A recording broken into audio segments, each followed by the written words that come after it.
আসসালামু আলাইকুম। টুকটাক রান্নাঘরে আপনাদের সকলকে স্বাগতম। আজকে আমি বানাবো ঢেঁড়স ভর্তা। এই ভর্তাটি অত্যন্ত সুস্বাদু। ভর্তা তো আমার খুব পছন্দ। আর আমার মতো যারা ভর্তা পছন্দ করেন তারা অবশ্যই এই রেসিপিটা একবার হলেও ট্রাই করবেন। ঢেঁড়সগুলো পানিতে ভালোভাবে ধুয়ে পরিষ্কার করে নেব। ঢেঁড়সের বোটাগুলো কেটে নেব।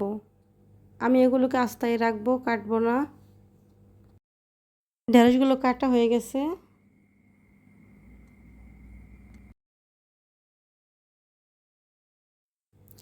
একটা কড়াইতে দিয়ে দেবো পরিমাণ মতো তেল। এর মধ্যে দিয়ে দেবো আগে থেকে বেছে রাখা রসুনের কোয়া। এখন দিয়ে দেবো কাঁচামরিচ। রসুন আর মরিচটা আমি হালকা ভেজে নেব। এর সাথে দিয়ে দেবো আগে থেকে কুচি করে রাখা পেঁয়াজ এবং শুকনো মরিচ। ভাজা পেঁয়াজটা আপনার ভর্তার স্বাদটা বাড়িয়ে দেবে। আপনার ইচ্ছা অনুযায়ী আপনি ভর্তাটা করতে পারেন। ভাজা পেঁয়াজ আমার পছন্দ, এজন্য আমি প্রতিটা ভর্তায় চেষ্টা করি ভাজা পেঁয়াজ রাখতে। দেখতে দেখতে পেঁয়াজ রসুনগুলো ভাজা হয়ে গেছে। এখন সবগুলো উপকরণ আমি একটা পাত্রে তুলে নেব।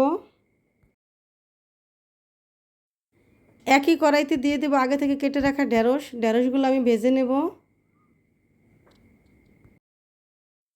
এ পর্যায়ে চুলার জালটা লো করে দেব। ধীরে ধীরে ভেজে নেব। দেখুন প্রায় ভাজা হয়ে গেছে আমার ঢেঁড়সগুলো।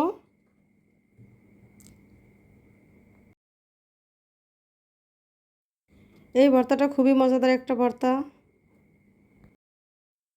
ঢেঁড়স পুষ্টিগুণে ভরপুর একটা সবজি, এটা আমাদের শরীরের জন্য খুবই উপকারী। এগুলো এমনভাবে ভাজবেন যেন সম্পূর্ণ ঢেঁড়স ভিতর থেকে সিদ্ধ হয়ে যায়, একটু কাঁচা না থাকে।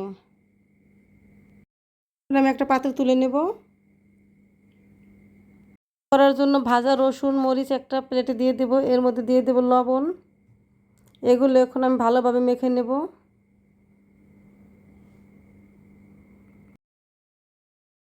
ভাজা রসুনটা আমি একটু আস্ত রাখবো। আস্ত রসুন খেতে আমি পছন্দ করি। যখনই আপনি কোনো ভর্তায় শুকনো মরিচ অ্যাড করবেন তখনই আপনার ভর্তার স্বাদ দ্বিগুণ হয়ে যাবে। এই ভর্তায় আমি কাঁচা পেঁয়াজ এবং ভাজা পেঁয়াজ দুটোই ব্যবহার করব।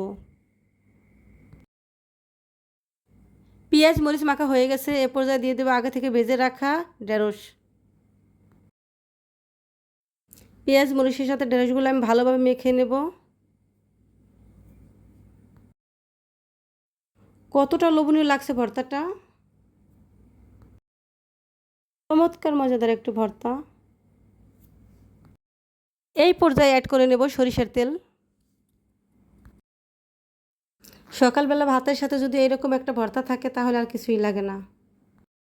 আবার আপনাদের সাথে দেখাবো অন্য কোনো রেসিপি নিয়ে। ততক্ষণ পর্যন্ত ভালো থাকুন। আল্লাহ হাফেজ।